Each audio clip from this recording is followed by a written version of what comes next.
I think it's the gap between the theories and the facts that they've emerged. You know, from where I'm from, East Asia, you had 1950s literature that suggested most of the region would be in turmoil. And if you had to pick winners, there'd be the Philippines and Myanmar or Burma. And really, then after that, you had the construction that, you know, the newly industrialized economies, the NIEs, knew what they were doing.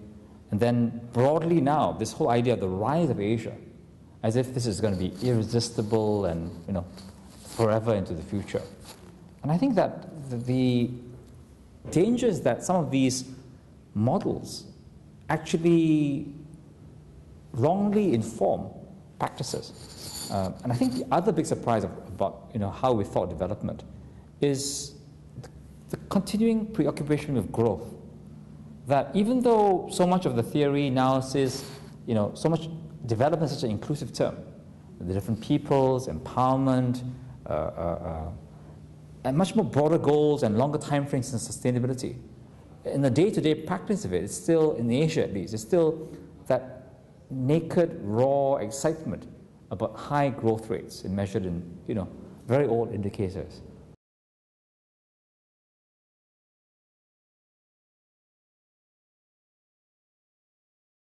In Asia, I think that the grinding poverty that's existed for so long has been a way, an excuse, that we pursue the top-line growth numbers. And then we kind of assume that there will be a kind of trickle down. And we're amazed when they're not. And we're amazed that inequality has grown so marked in this last decade of rapid growth. The conclusion of this is that to avoid a kind of political denouement like the Arab Spring in Asia, is that we've got to think about development in a much more rounded way, where without any cookie-cutter imitations of the West, there must be ways to include people, participation, their empowerment, and the idea that they have some equality of, if not present circumstances, of future opportunity. Then the practices of development that we see in Asia could truly be a kind of sustained and inclusive rise of Asians, not just of the top numbers and of that thin elite.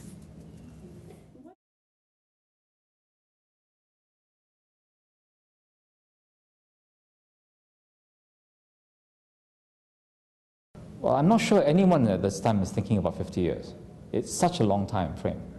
And especially when up front, we're facing this really slow motion wreck calamity of the weakness of the Western economies. We've never been here before in the last 50 years. It's really been, for Asia, Western demand and investment that has driven growth.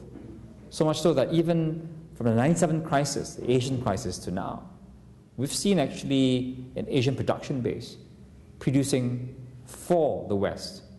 And not so much intra-Asian demand, not so much intra-Asian investment. And this is where I think Asia needs to think about not so much its global role, but whether it can be more of an intra-Asian regional economy and much more self-generating, self-driving economy, rather than basically a fairly good but still dependent economy.